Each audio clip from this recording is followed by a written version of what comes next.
जय हिंद दोस्तों, YouTube के इस प्लेटफॉर्म पे आप सभी का स्वागत है। आज जैसा कि आप सभी को पता है कि मैंने WPT के एक महत्वपूर्ण टॉपिक एरिस्टोटल पे आप सभी को कल पढ़ाया था और आज जो टॉपिक हम लोग डिस्कस करने वाले हैं उस टॉपिक का नाम मैकियावेली है। यह WPT में आपका जो है नेक्स्ट सबसे ज़्यादा महत्वपूर्ण टॉपिक है। ऐसा माना जाता है कि मैकियावेली के बारे में हम बहुत ही बेहतरीन चीज़ें जानेंगे और ये जो मैकियावेली थे, मैकियावेली का दरअसल ऐसा वो था कि मैकियावेली जो है प्लेटो और एरिस्टोटल के विचारों से इनका विचार एकदम अलग था। तो आइए चलिए हम फिर से शुरू करते हैं। जैसा कि आप देख सकते हैं कि मैकियावेली जो थे, मैकियावेली का जन्म जो है वो उनको आधुनिक युग का पिता माना जाता है। आधुनिक युग में जो विचार उन्होंने प्रकट किए थे उसके लिए उनको जाना जाता है। जैसा कि आप देख सकते हैं कि आधुनिक युग के उद्धारक निकोलो मैकियावेली का जन्म इटली में पुनर्जागरण आंदोलन को इंग्लिश में हम रेनेसा भी कहते हैं। रेनेसा के टाइम पे इनका जन्म हुआ था। ये अपने विचार भी उसी वक्त में लगभग 30 से 40 वर्ष का पुनर्जागरण आंदोलन चला था इटली में, उसी समय इनका जन्म हुआ था। जैसा कि आप देख सकते हैं कि इनका जो जन्म है वो फ्लोरेंस में हुआ था। फ्लोरेंस नगर के एक संपन्न परिवार में 3 मई 1469 को हुआ था। तो आधुनिक युग के उद्धारक के रूप में निकोलो मैकियावेली को जाना जाता है। अब मैं आप लोग को मैकियावेली के बारे में कुछ इंपॉर्टेंट फैक्ट्स बता देता हूं, उसके बाद हम डायरेक्ट सीधे इनके जो विचार थे, ये अपने रचनाओं में इनकी रचनाएं कौन कौन सी थी, महत्वपूर्ण रचनाएं कौन कौन सी थी और ये अपने कौन से विचार को उसमें प्रकट करते हैं, ये चीज हम जानेंगे। तो जैसा कि आप जान चुके हैं कि इनका जन्म जो है मैकियावेली का वो फ्लोरेंस शहर में हुआ था। तो फ्लोरेंस शहर का दरअसल ये नियम था कि वहां पे मोनार्किस्ट रूल था, वहां पे एक राजा शासन करता था। तो ऐसा हो गया कि वहां पे ये जो आंदोलन चल रहा था उस वक्त में, तो आंदोलन के चलते क्या हुआ कि वहां पे जो उनका मोनार्क का रूल था वो गिर गया। मोनार्क को शासन से हटा दिया गया और वहां पे गणतांत्रिक राज्य की स्थापना की गई। किसकी स्थापना की गई?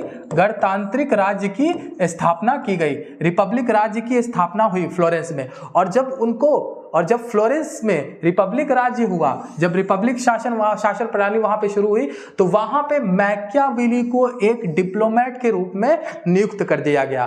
तो बिल्कुल सही सुना आपने। निकोलो मैकियावेली जो है वहां पे लगभग मैं एग्जैक्ट तो नहीं बता पाऊंगा, लेकिन लगभग 30 से 40 सालों तक या फिर 15 से 20 जो भी वर्ष था उस समय काल तक के लिए मैकियावेली जो है वहां पे सीनियर डिप्लोमेट के रूप में काम किए।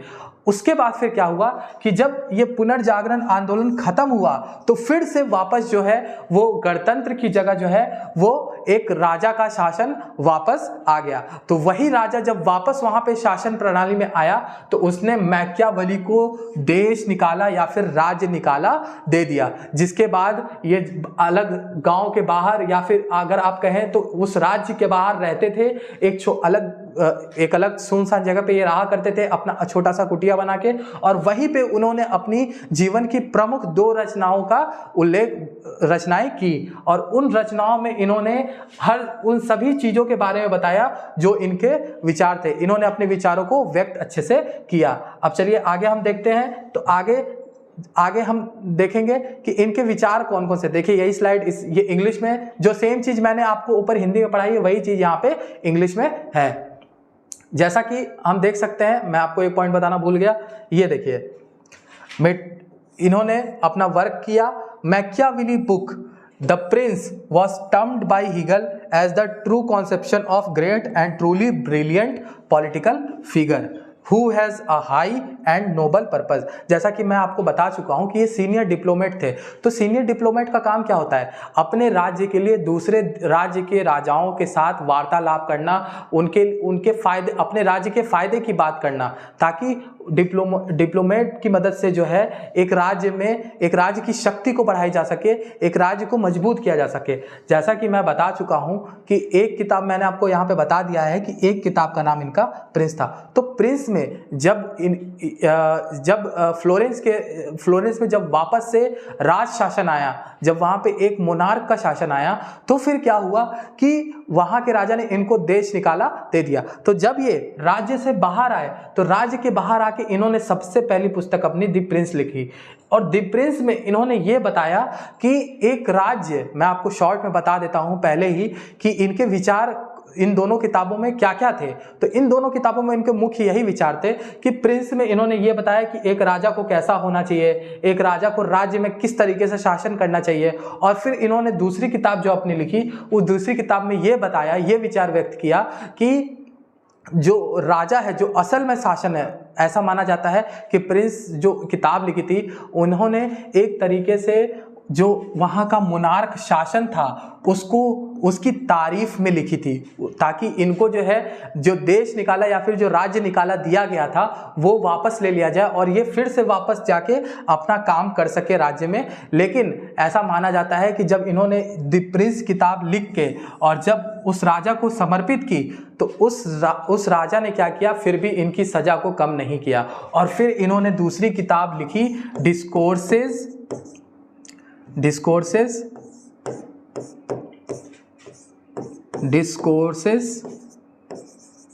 On Levi. ये इनकी दूसरी किताब थी और ऐसा माना जाता है कि ये किताब किसी को गिफ्ट नहीं करने के लिए, बल्कि ये किताब जो है, इस किताब में इन्होंने अपने जो एक ओरिजिनल जो इनके विचार थे, जो ओरिजिनल थिंकिंग थी इनकी, उसको इन्होंने इसी किताब में व्यक्त किया। तो चलिए हम आगे बढ़ते हैं। आगे हम देखेंगे कि इनके विचार कौन कौन से थे।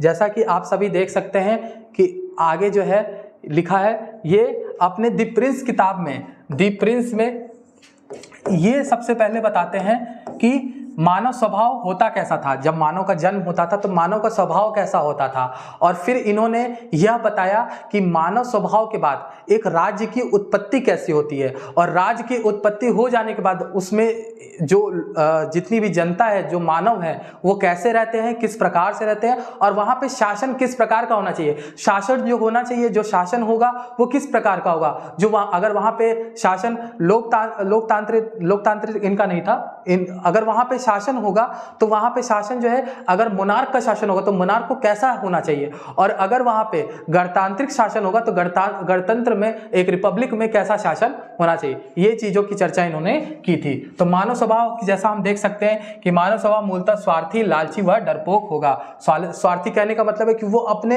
ताकत को बढ़ाना चाहेगा। अगर उसके पास एक चीज है तो एक से वो दो चीज बनाना चाहेगा। और वो डरपोक होगा। डरपोक किस चीज का, कि कहीं ऐसा ना हो कि मैं अपने स्वार्थ के चक्कर में जिससे लालच कर रहा हूं, जिसकी चीजें छीन रहा हूं, कहीं वो हमें जान से मार ना दे। इस चीज का डरपोक, इस चीज का डर उसके अंदर रहेगा। मानव का मूल उद्देश्य अपनी संपत्ति की रक्षा करना है। वह अपनी संपत्ति को क्या करेगा, अपनी संपत्ति की रक्षा करेगा। अपनी संपत्ति को चोरी, लालची, जिस तरीके से भी वो बढ़ाना चाहे वो बढ़ाने की कोशिश करेगा। संपत्ति की रक्षा के लिए वह शक्ति अर्जित करना चाहता है। जैसा कि आप सभी देख सकते हैं कि वो जो संपत्ति वो अर्जित करना चाहेगा, उसी की रक्षा के लिए फिर वो शक्ति को भी अर्जित करना चाहेगा, वो करना चाहता है।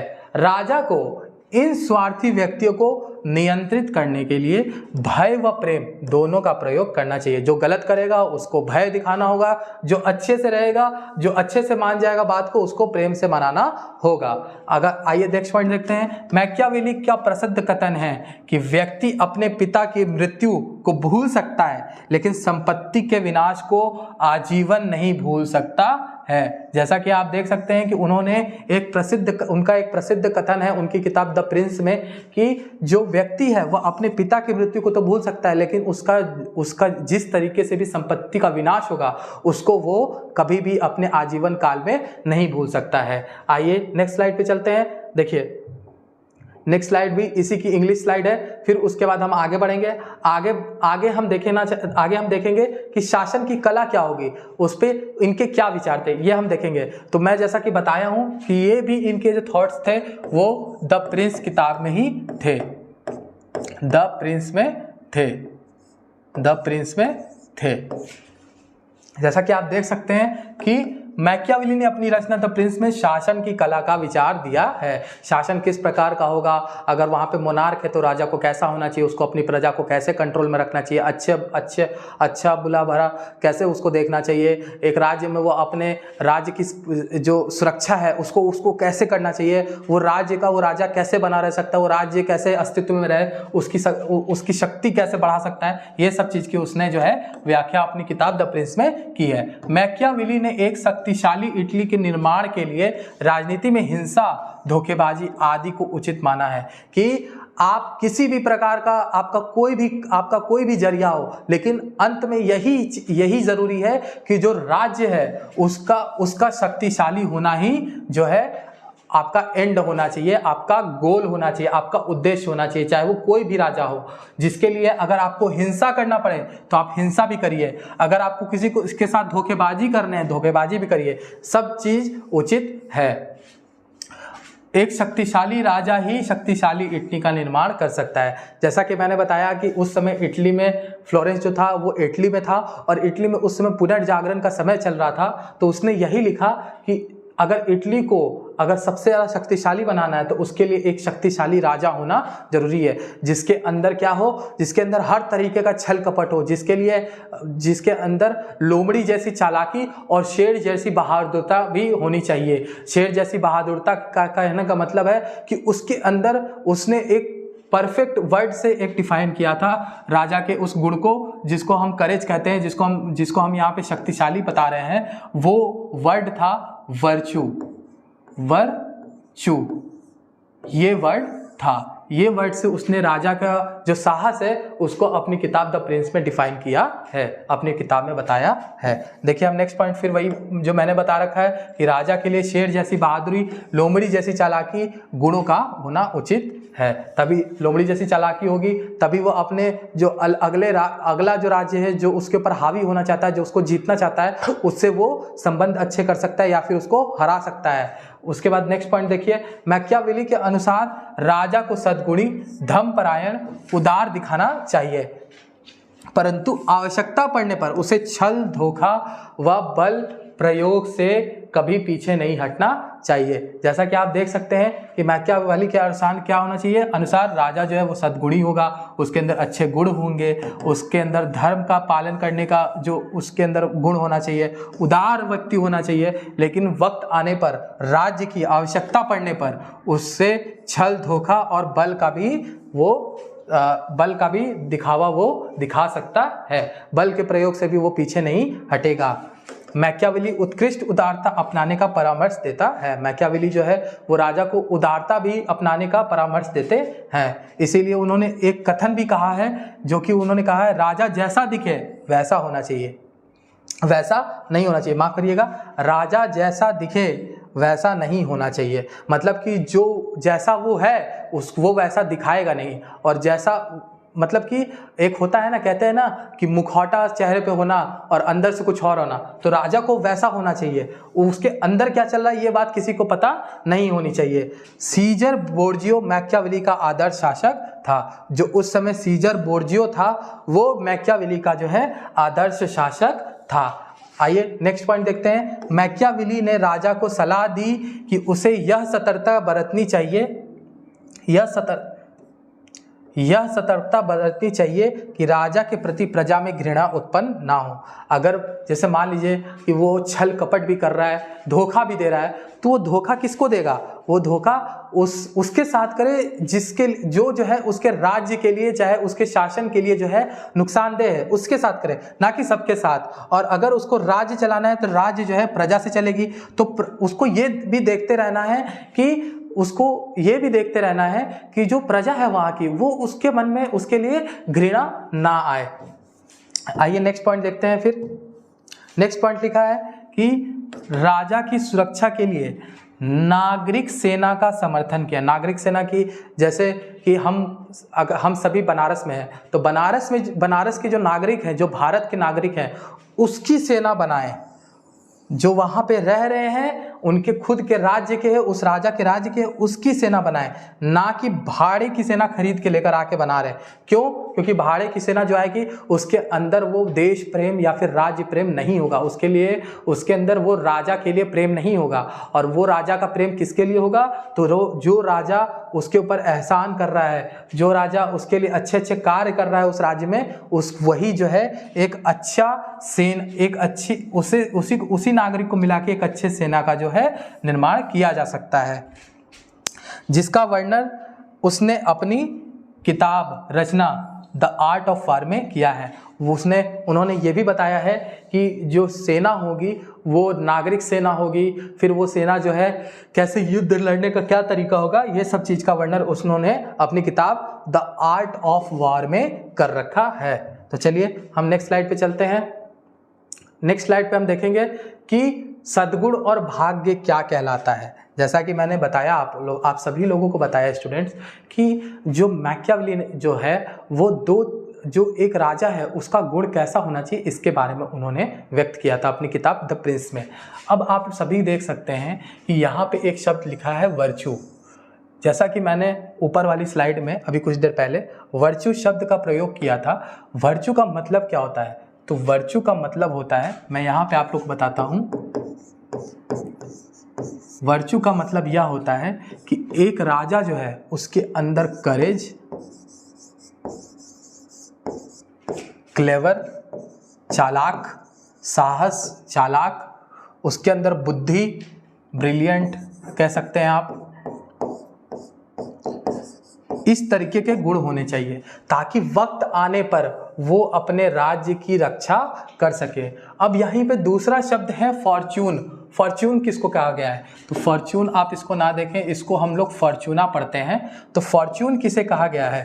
तो फॉर्च्यून को मैकियावेली ने एक तरीके का ब्रूट लक अगर हम कहें तो बैड लक की उपाधि दी है।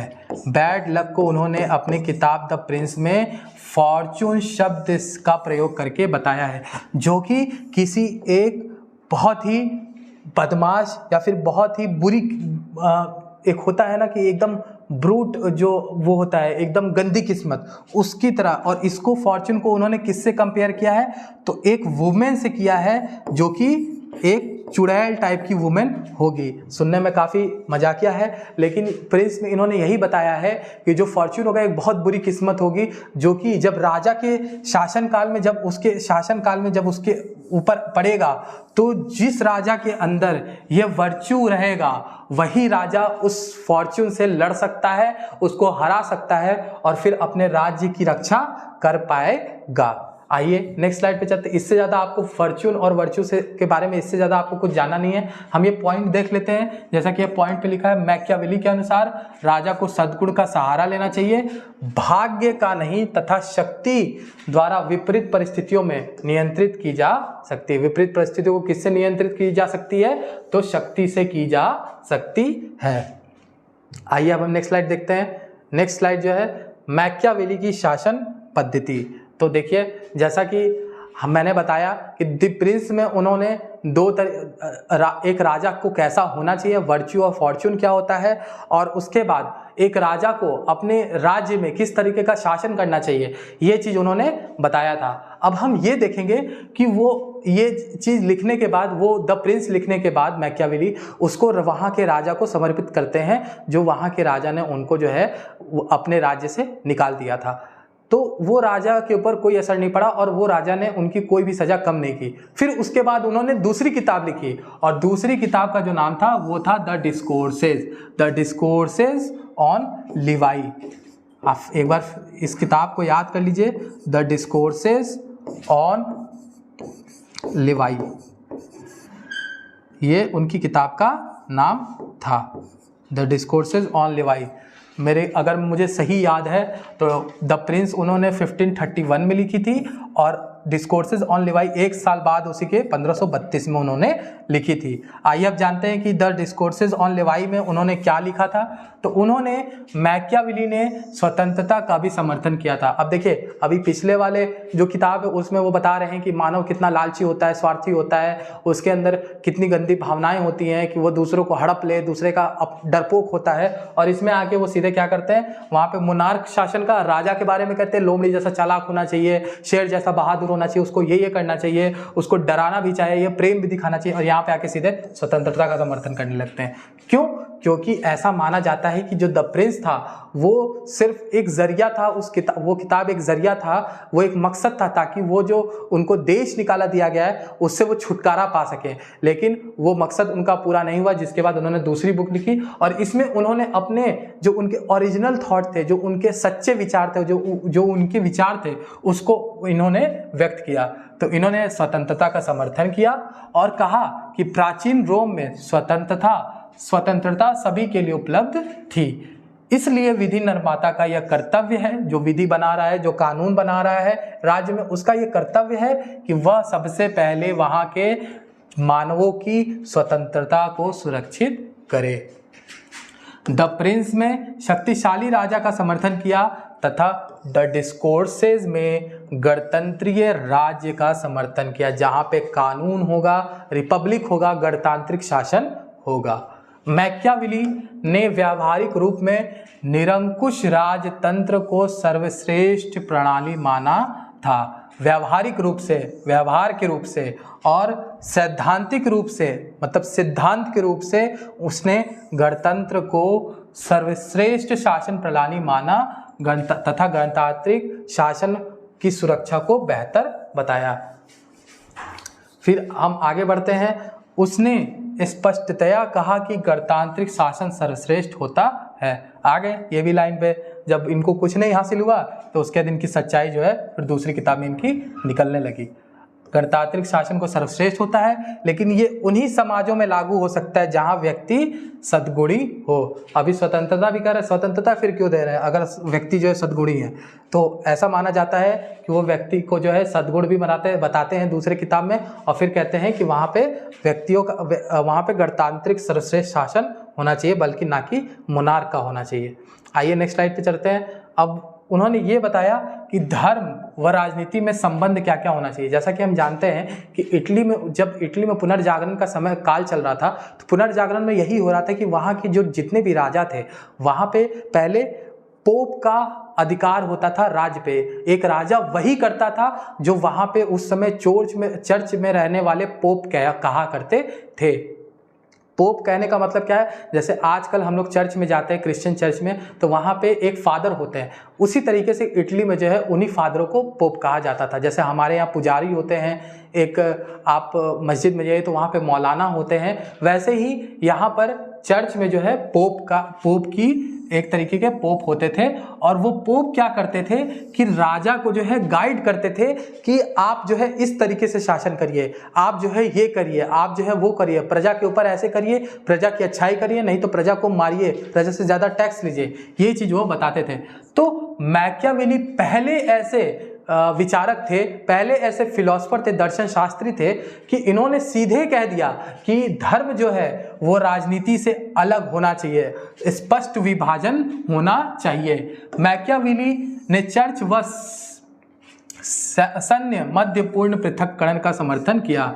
मध्यपूर्ण पृथक्करण का मतलब कि जहाँ पे जरूरत हो वहाँ पे चर्चाएं, हर जगह धर्म को लाने की जरूरत नहीं है। शासन क्रिया में तो एकदम लाने की जरूरत नहीं है। शासन क्रिया किससे होगी? तो वो राजा के द्वारा ही की जाएगी, नहीं तो अगर गणतांत्रिक है तो गणतांत्रिक ही होगी। वहाँ पे राजनीति में धर्म को घुसने की जरूरत नहीं है, क्योंकि चर्च इटली में एकता पैदा करने में समर्थ नहीं है। मैंने बताया ना कि इटली में जो है पुनर्जागरण का काल चल रहा था, उस समय यही लड़ाई चल रही थी कि पोप का शासन होगा कि एक राजा का शासन होगा, या फिर वहां पे गणतांत्रिक शासन होगा। तो गणतांत्रिक कुछ दिन के लिए आया, फिर गणतांत्रिक हट के फिर मोनार्क का शासन वहां पे आ गया था। तो पोप जो है, जो चर्च है, वो समर्थ नहीं है इटली में एकता पैदा करने में, तो अन्य शक्तियों को भी एकता उत्पन्न करने में बाधा उत्पन्न कर रहा है। तो ऐसा उनका मानना था कि जैसे जो चर्च है या खुद तो शासन कर नहीं पा रहा है और दूसरे को भी नहीं करने दे रहा है। वही जो एक लाइन है ना, कहा, एक बहुत प्रसिद्ध पंक्ति है जो कहा जाता है कि हम तो डूबेंगे सनम, तुम्हें भी ले डूबेंगे। तो वही हाल यहाँ पे मैकियावेली ने चर्च का बताया, चर्च और उसमें रहने वाले पोपों का बताया।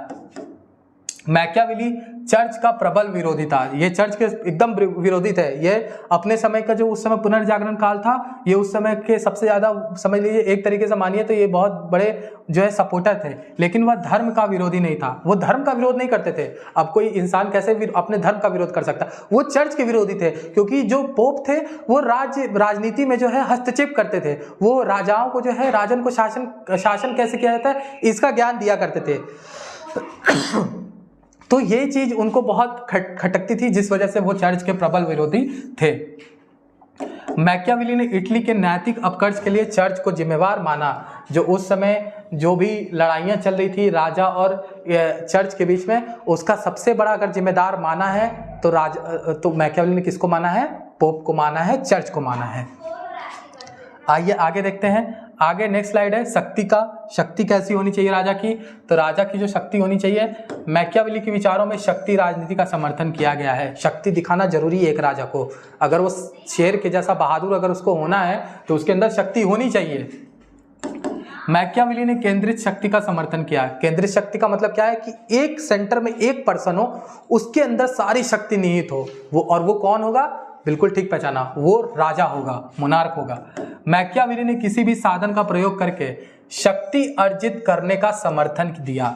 बिल्कुल सही पढ़ रहे हैं आप लोग कि मैंने आपको बताया कि वो लोमड़ी की तरह चालाक भी होना चाहिए, उसको छल भी करने आना चाहिए और उसको बल का प्रयोग भी करने आना चाहिए। तो वही चीज यहाँ पे कहते हैं मैकियावेली कि वो किसी भी साधन का प्रयोग करे, लेकिन उसको शक्ति अर्जित करनी है। आइए नेक्स्ट स्लाइड देखते हैं। उसने इटली को शक्तिशाली बनाने के लिए नागरिक सेना बनाने का समर्थन किया। और यह उन्होंने किस किताब में लिखा? तो बिल्कुल ठीक पहचाना आप लोगों ने, ये चीज जो है उन्होंने the art of war book में लिखा था। उन्होंने चर्चा की थी कि नागरिक सेना होना चाहिए, ना कि भाड़े की सेना। मैकियावेली में आधुनिक राजनीति विचारों का शुरुआती बीज पाया जाता है। मतलब कि आधुनिक राजनीतिक विचारों का मतलब क्या है कि वो पहले ऐसे विचारक थे कि उन्होंने सीधे किसी राजा को ना कहा, किसी राज्य की उत्पत्ति कैसे होती है, मानव का स्वभाव कैसा होता है, एक राजा को कैसा होना चाहिए, सीधे एक आधुनिक तरीके से जो है इन्होंने अपने विचारों को व्यक्त किया। और जैसा कि आप पढ़ सकते हैं कि उसने संप्रभुता, भाषा आधारित राष्ट्र, राज्य, धर्मनिरपेक्षता व गणतंत्र जैसे राजनीतिक विचारों की रूपरेखा रखी। तो उन्होंने सॉवरेन की बात करी कि उन्होंने ये बताया कि सॉवरेन का मतलब क्या होता है कि एक ऐसा राज्य जिसके ऊपर किसी का भी हस्तक्षेप ना हो, जिसके कार्यकाल में जिसके ऊपर किसी भी दूसरे शक्ति का कोई भी पावर ना हो, कोई भी किसी भी तरीके का उसके ऊपर हस्तक्षेप ना हो, वो आजाद हो, जो भी वो निर्णय लेना चाहता है वो राज्य। धर्म निरपेक्ष होना चाहिए, अलग अलग तरीके धर्म के लोग रहने चाहिए, गणतंत्र जैसे राजनीतिक विचार होने चाहिए। ये सब चीजें उन्होंने बताई थी। आइए नेक्स्ट स्लाइड पे चलते हैं। अब लास्ट में हम ये जानेंगे, आज की क्लास में बस हम इतना ही पढ़ेंगे, क्योंकि यही चीज़ें हमारे CUET MA पॉलिटिकल साइंस के एग्ज़ाम में हमसे पूछी जाएंगी। इससे ज़्यादा आपको क्वेश्चंस नहीं आएंगे, इससे ज़्यादा डीप क्वेश्चंस नहीं आएंगे। आपको जो भी क्वेश्चन आएंगे, जो मैंने अभी पढ़ाया है उसी से रिलेटेड आएंगे। अब देखिए, हम मैकियावेली की रचनाएँ देखते हैं। तो मैकियावेली की पहली रचना द प्रिंस थी, शासन कला का वर्णन किया। दूसरी द डिस्कोर्सेस थी, लोकतंत्र एवं स्वतंत्रता का उल्लेख किया। द आर्ट ऑफ वॉर थी, नागरिक सेना का समर्थन किया, निर्माण का समर्थन किया। और लास्ट में द हिस्ट्री ऑफ फ्लोरेंस भी उनकी एक रचना थी। तो ये रही आज की क्लास।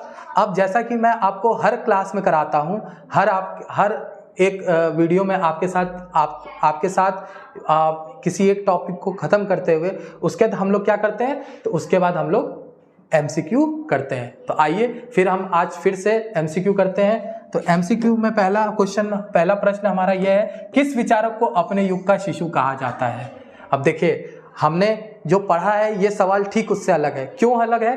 क्योंकि ये सवाल जो है ये हमें बताएगा, ये हमें एक अलग से जानकारी देगा, एडिशनल इंफॉर्मेशन देगा कि अच्छा इस फिलोसफर को ये भी कहा जाता है, तो ये आपके एग्जाम में मददगार साबित होगा। तो ये एडिशनल इंफॉर्मेशन देने के लिए मैंने ये एमसीक्यू रखा है। तो किस विचारक को अपने युग का शिशु कहा जाता है?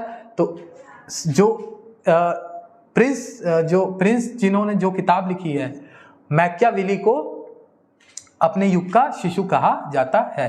दूसरा सवाल देखते हैं, मैकियावेली किन दो प्रकार के शासन का विस्तार में वर्णन किया है? तो जैसा मैंने बताया कि उन्होंने दो किताब लिखी थी, एक प्रिंस लिखी थी और एक डिस्कोर्सेज लिखी थी, डिस्कोर्सेज ऑन लेवाए, डिस्कोर्सेज ऑन लेवाए। तो ये दोनों किताब में उन्होंने एक में राजतंत्र का बात किया था और एक में जो है वो गणतंत्र का बात किया था। तो इसका आंसर हो जाएगा डी। चलिए आगे बढ़ते हैं। आगे देखिए, द ओरिजिनलिटी ऑफ मैकियावेली किसकी सुप्रसिद्ध रचना है? अब आप कहिएगा कि सर ये तो आपने पढ़ाया ही नहीं है। मैंने जैसा कि पहले बताया कि ये एडिशनल इंफॉर्मेशन है, ये आपके नॉलेज को बढ़ाने के लिए ये एमसीक्यू है। तो ये किताब जो लिखा गया था, ये किताब इजिया बर्लिन के द्वारा लिखी गई किताब है।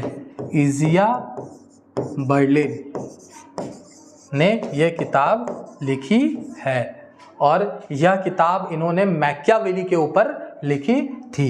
आइए नेक्स्ट क्वेश्चन अब देखते हैं। तो नेक्स्ट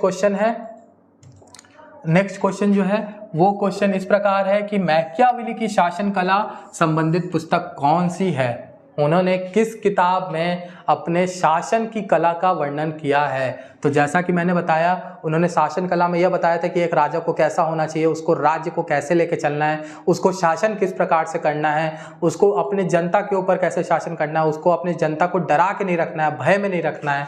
तो ये सारी चीज़ें किस में वर्णन की गई हैं? तो उसकी किताब द प्रिंस में की गई है। किसकी किताब? मैकियावेली की किताब। अब हम आज के लास्ट क्वेश्चन पे आ जाते हैं। लास्ट क्वेश्चन है, निम्न में से किस विद्वान को इटली का चाणक्य कहा जाता है? ये देखिए, ये भी ये क्या है? एडिशनल इंफॉर्मेशन है, एडिशनल इंफॉर्मेशन है। तो मैं किस विद्वान को कहा जाता है? तो इटली का चाणक्य जो है वो मैकियावेली को कहा जाता है। तो ये रही स्टूडेंट्स, ये रही आपकी आज की क्लास। आज आई होप, मुझे लगता है कि आप लोगों को मैकियावेली का टॉपिक समझ में आया होगा कि मैंने आपको जो पढ़ाया है। अगर आपको समझ में आया है तो आप कमेंट करें, कमेंट करके बताएं कि आपको इसमें क्या क्या अच्छा लगा, आज की क्लास आपको कैसे लगी। और अगर आपको इसमें कुछ कमी लगता है तो वो भी बताएं कि हम अपनी तरफ से क्या सपोर्ट करके और क्या ऐड करके आपका जो एक एक्सपीरियंस है उसको कैसे बढ़ा सकते हैं। जैसा कि मैंने बता दिया कि ये रही आपकी आज की क्लास। और अगर आपको इसी तरीके से अगर आपको और क्लासेस लेनी हैं तो मैं आपसे ये अनुरोध करूंगा, मैं आपसे ये कहना चाहूँगा कि आप जो है, अगर आप इसी तरीके से और भी क्लासेस करना चाहते हैं अपने CUET MA पॉलिटिकल साइंस के MA पॉलिटिकल साइंस सब्जेक्ट की तैयारी अगर आप करना चाहते हैं, एग्ज़ाम अगर आप देना चाहते हैं, तो आप जो है हमारे कोर्स को ज्वाइन करें। आपको कोर्स कैसे ज्वाइन करना है? तो गूगल के प्ले स्टोर पे जाके आप DNS का एजुकेयर ऐप जो है वो डाउनलोड करें। एजुकेयर ऐप डाउनलोड करने के बाद या तो ये ऐप डाउनलोड करें और इस नंबर पे आप कॉल करके और जानकारी ले लें। और ये जानकारी लेने के बाद अब मैं आपको ये बताना चाहूँगा कि आपको ऑनलाइन कोर्सेज में मिलेगा क्या क्या। तो आपको लाइव क्लासेस मिलेंगी, आपको स्टडी मटेरियल मिलेगा, उसी के साथ आपको MCQ मिलेगा। जैसा MCQ मैंने कराया है वैसे ही 25 MCQ जो है आपको मैं वहाँ पे दूंगा। फिर उसके बाद उसको आपको आंसर की के साथ मिलेगा, वो आप लगाइएगा। तो आप उस टॉपिक से रिलेटेड और भी जो एक्स्ट्रा इन्फॉर्मेशन है जो लास्ट ईयर के PGET या फिर UGC नेट के परीक्षा में जो पूछे गए हैं वो सवाल जो है आप टैकल कर सकते हैं। उसके बाद आपको PYQs करवाए जाएंगे। हर संडे आपका PYQ होगा। प्रीवियस ईयर क्वेश्चन जितने भी हैं DU के, JNU के, एक BHU के, ये सारे PYQs आपको हम करवाएंगे। उसके बाद हर संडे को आपका लाइव सेशन होगा, डाउट लाइव सेशन होगा जो कि गूगल मीट पर होगा। तो ये रही आपकी आज की क्लास। ये रही आज की आपकी क्लास। उम्मीद करता हूँ आपको क्लास बेहद पसंद आई होगी।